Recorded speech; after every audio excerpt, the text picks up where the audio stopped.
Okay, you have to write notes. You have to write notes because last class many of you did not write notes, and some were writing but not properly. Correct? And some were busy talking. Okay? So just choosing CA as your career, attending classes will not make you a CA. Will not make it. Because lakhs of candidates choose this career, prepare for it, but not even 10% of them crack it and become a professional. Okay? So there are certain learning attitudes which must be practiced every time. What is that? You have to be very attentive. Because only when you are attentive, you will listen to what your teacher is teaching. It may be me or someone else. Only when you are attentive, you will listen. And only when you will listen, you will be able to judge if you are understanding or you are not understanding. If you are not understanding, then you will ask questions. So concept will become clearer. Okay? If you never listen, you will never understand. You will not even know what you didn't understand, what you have to ask, nothing. Okay? So, throughout, pay your attention in class, irrespective of who is teaching you. Next, write down your notes, and to make it interactive, to make it useful, efficient, you have to involve in teaching. You have to involve yourself in learning. How will you involve? By asking questions. Okay, just by sitting silent, you will not be able to learn perfectly. Okay?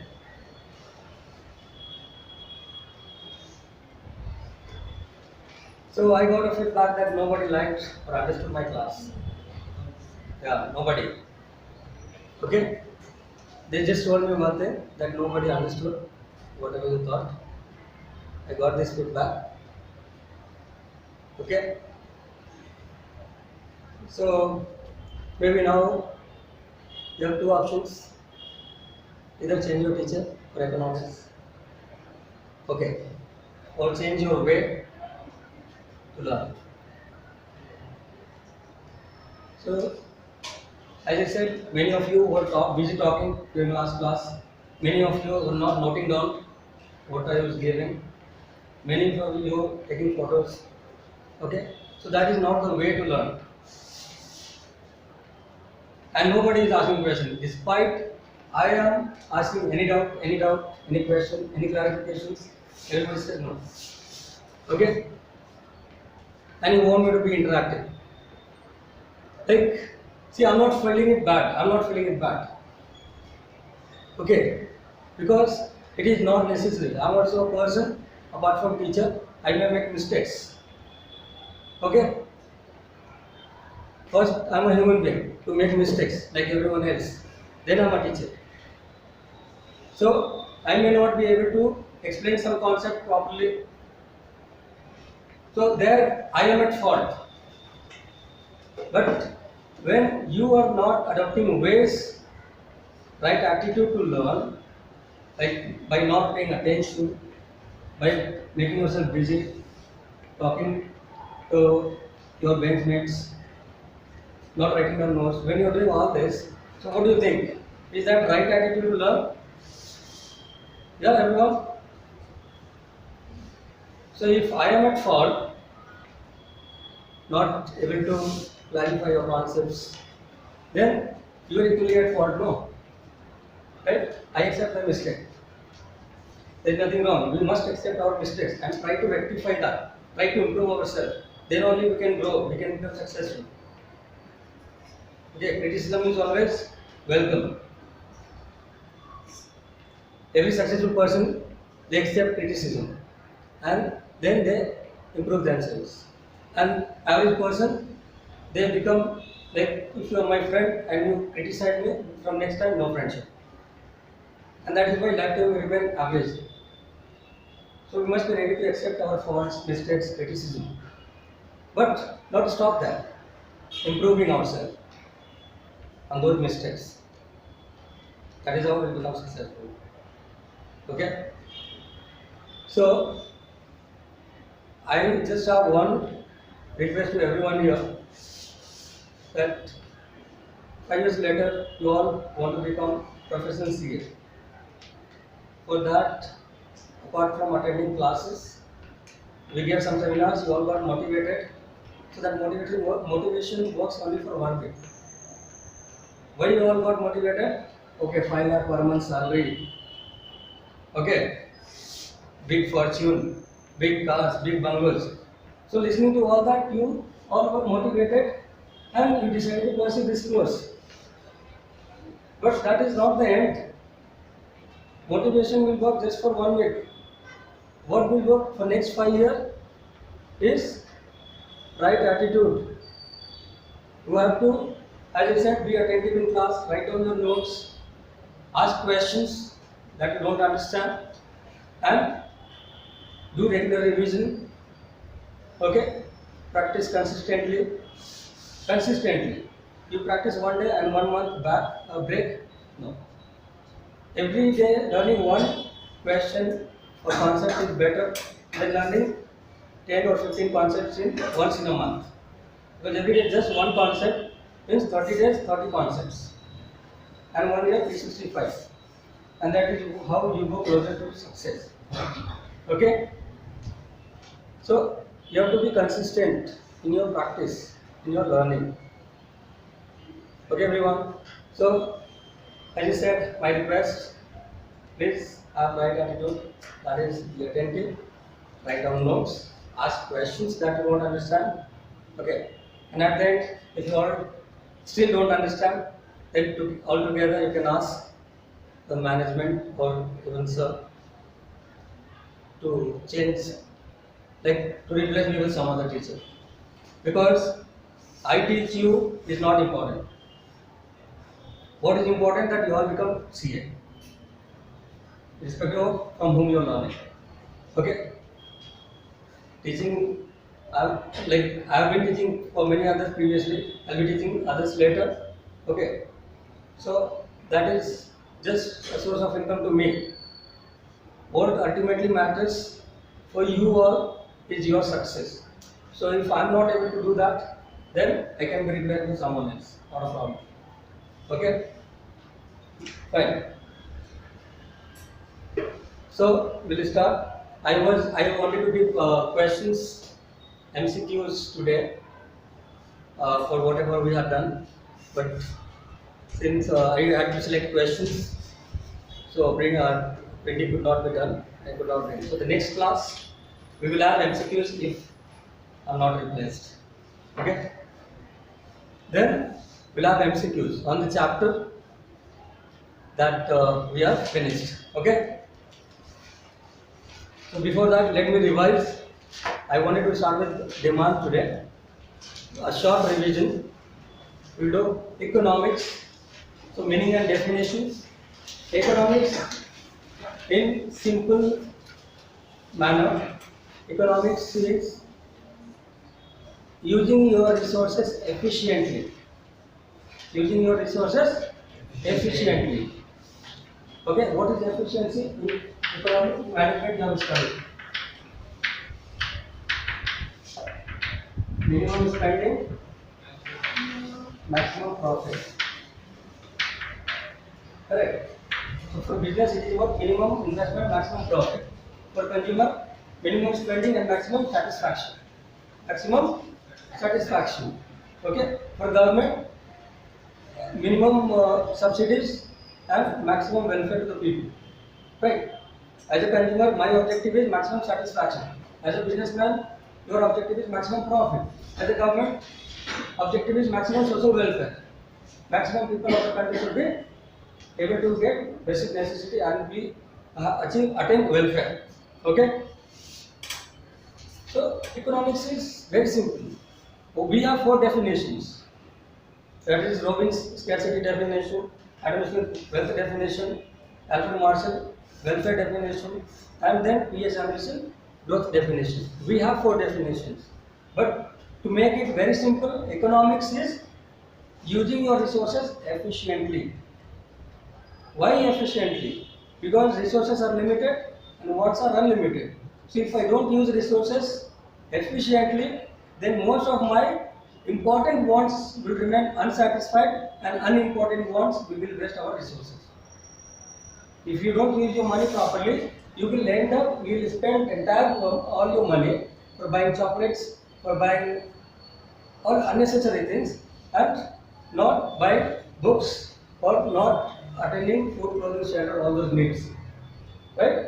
So since you have limited money, you have to spend that money efficiently to satisfy most basic needs, most important needs.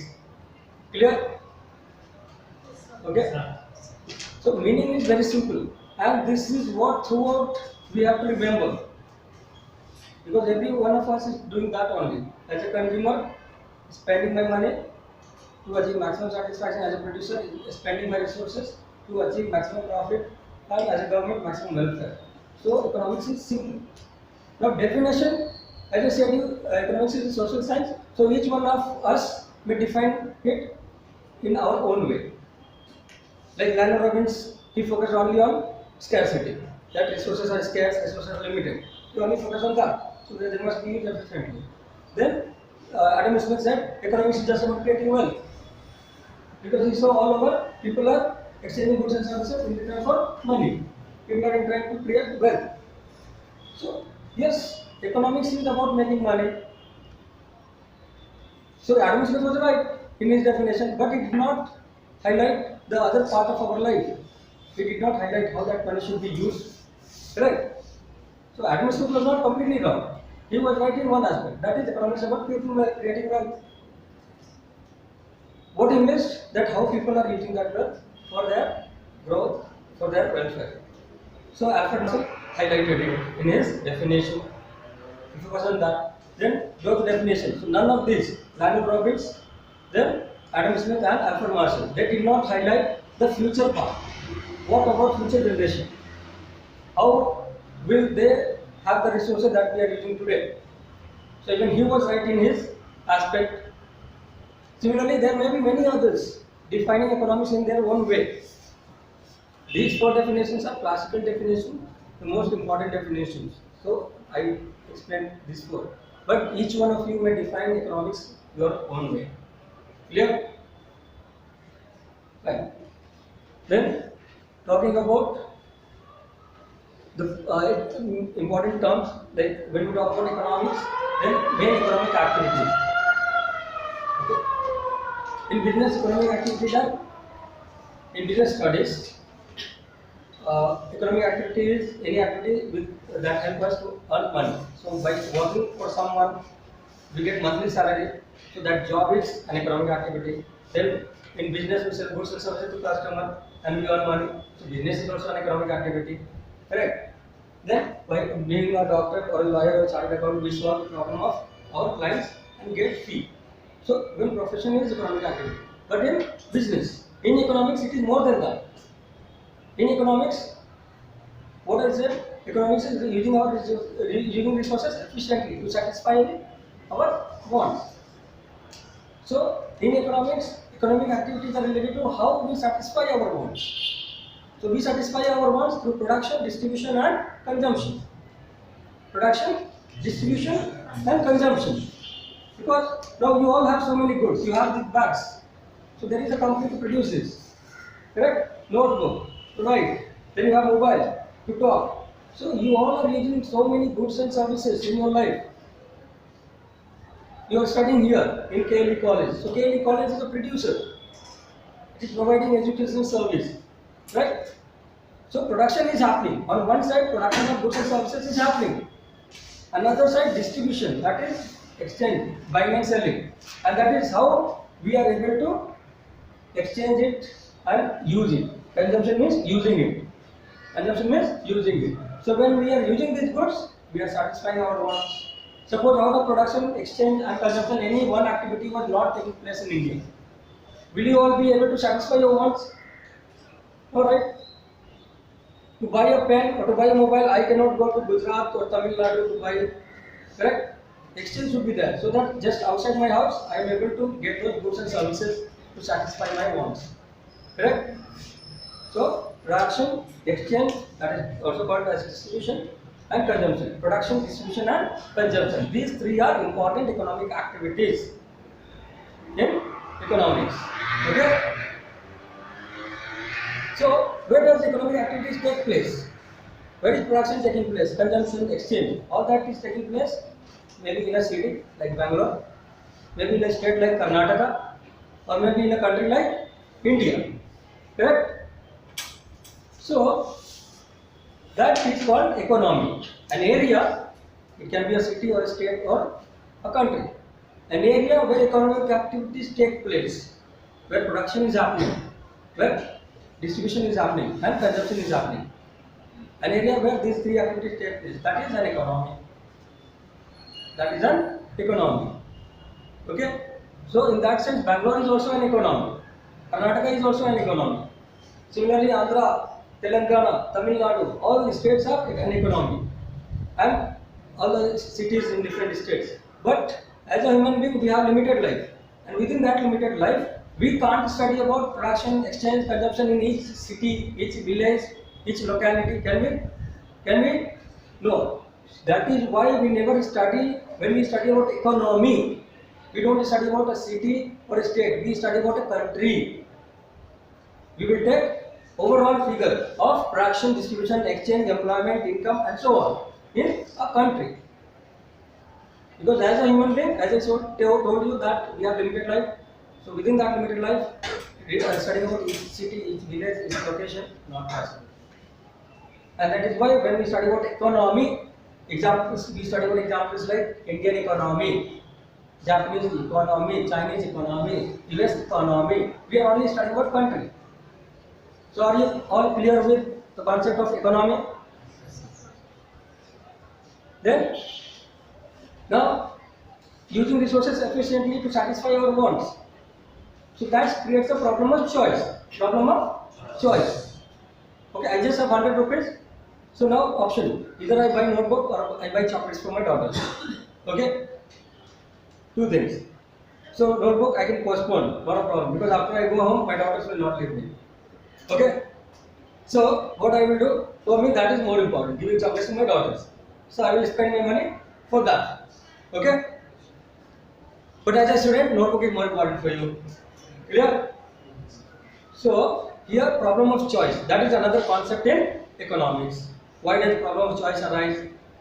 So problem of choice arises due to limited resources and unlimited wants. Okay? So this is also called as economic problem. If you have a question, what do you mean by economic problem? Economic problem refers to problem of choice. Why does it arise? Due to unlimited wants and limited resources with alternative uses. Okay? You talk about any resource, you talk about water, limited. But same thing is used for cooking, cleaning, washing by industries. So limited but alternative uses. You talk about electricity for electronic kitchen appliances, then fan, AC, cooler, and even by factories. So limited resource, one resource, but alternative uses. So because of these three, alternative, limited wants, limited resources, and alternative use of that limited resource creates problem of choice or economic problem. Are you all clear? Okay. So now we will study about this economic problem in detail. Okay. In our life we have so many problems. Sometimes we fight with friends, that is also one problem. Okay. Sometimes we go to watch a movie in a hall and we don't like that movie because of stupid acting or because of a stupid story. Okay. So we feel that we just wasted our money. That is also one problem. We become sad. Correct. So many problems. But we will not talk about all the problems in economy. Okay, one state is highly developed, another state is not at all developed, one state more crime, one state no crime. Not all those problems. We will just talk about main problems that every country will face. Every country or every economy will face. So that main problem which every country or economy will face is called as central economic problems. Central economic problems. So we understood why economic problem will arise due to unlimited wants and limited resources with alternative uses. Okay. So the three central economic problems are what to produce, how to produce, and for whom to produce. Okay. So why these three problems?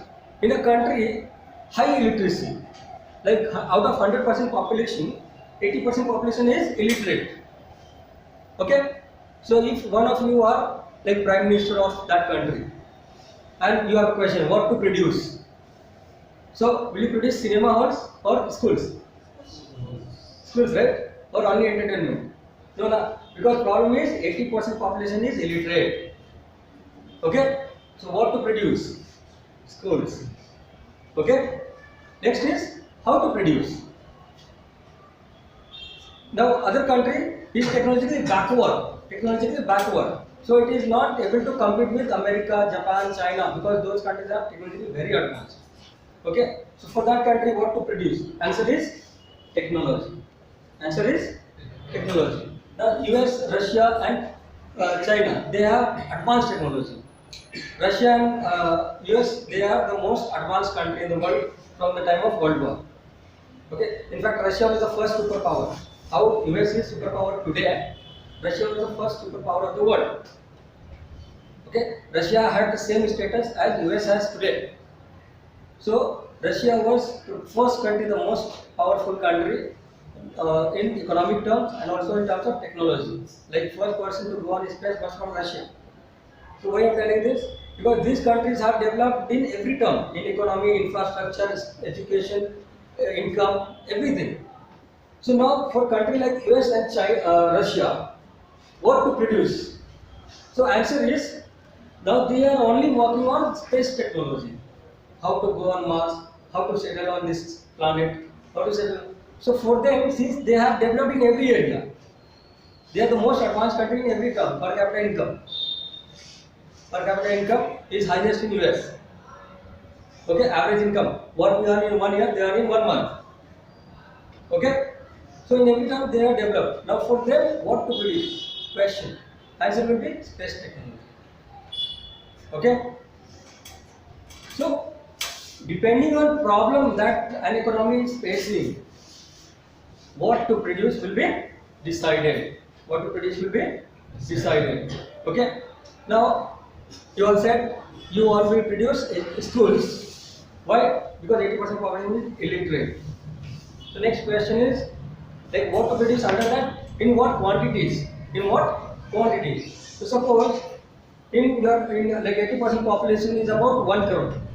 Okay, 1 crore. So for 1 crore population, how many schools will you produce as a Prime Minister? How many schools? One school will be enough? 10?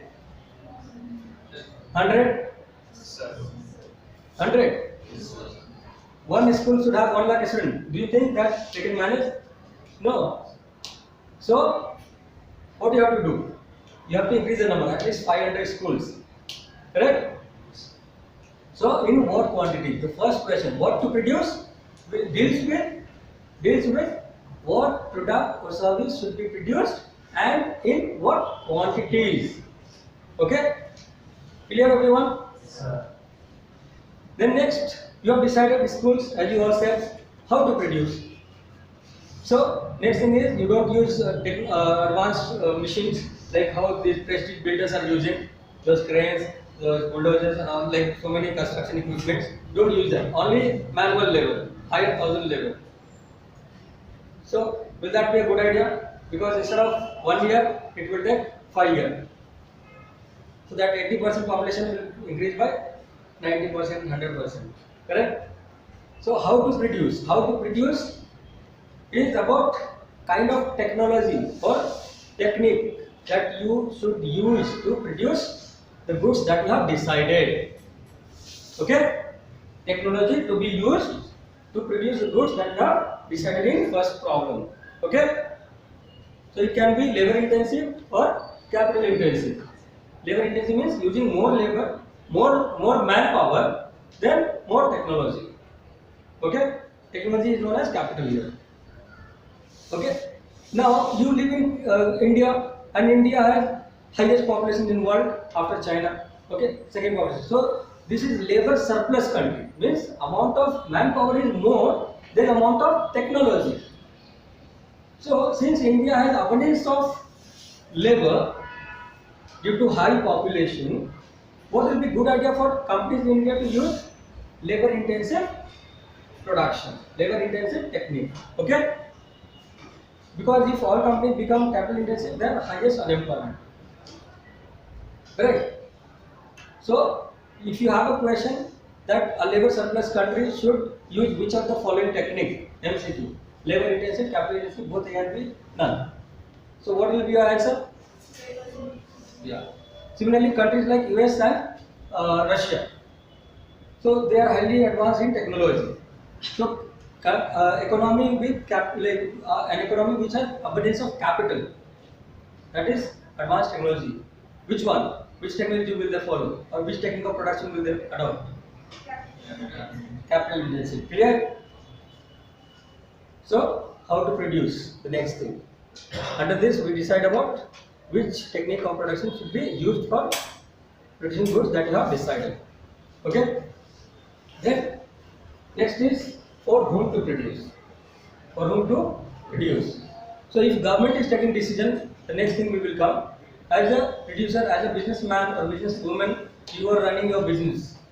So you may decide, like you are manager of Mercedes company.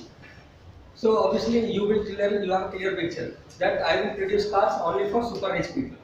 Super rich people. For whom to produce means for which category, for which section of the society you will be producing goods, for rich people or for poor people. Okay? So it again depends on the paying capacity. Like Maruti has decided to produce cars which everybody can afford, starting from 3 lakh to highest version 10 lakh. Okay? So cars from Maruti can be afforded by everyone. The high-end car is available for 10 lakh or 12 lakh, and low-end car like Alto and all that 3 lakh. Okay? So everyone can afford. So Maruti decided for whom to produce. So Maruti said for poor class and middle class. Mercedes and BMW said no, only for super rich. One car sold means that is equal to 10 Maruti cars. Okay? So if Maruti car will sell 1000 cars and Mercedes will sell just 100, enough. Okay? For whom to produce means this problem deals with how the produced goods should be distributed. That is, how the produced goods should be distributed means for which category of the society, that is poor people or rich people. Clear everyone? Sir. So if you have a question, now this problem is actually about who will consume the goods. We have to understand this in three sense. In three sense. For whom to produce, we have to understand in three sense. This problem deals with how produced goods will be distributed. Okay? So next thing, distribution depends on paying capacity. Paying capacity. If somebody can pay more or somebody can pay less. So it depends on that. Paying capacity of the people. So paying capacity depends on income. Paying capacity depends on income. If your income is high, you can buy Mercedes and BMW. If your income is low, obviously low income or Maruti cars and all that. Correct? So this problem can also be asked as for whom to produce. Deals with which of the following: distribution of income, then like technique using deciding the technique of production. Okay, and some other options again. So which one will be your option? Distribution of income. Distribution of income. Why? Because how goods should be distributed entirely depends on paying capacity of people. Paying capacity of people, which is directly related to income of the people. Okay? Clear everyone? For whom to produce? And another sense is that who will consume the goods. Because for whom it is distributed, they will only consume it, right? If it is distributed for poor people, then obviously poor people will consume it. So other way, the same question can be asked. Okay, the problem of like how the who will consume the goods, who will consume the goods is the problem of what to produce, how to produce, for whom to produce, or none. Who will consume the goods? The problem of who will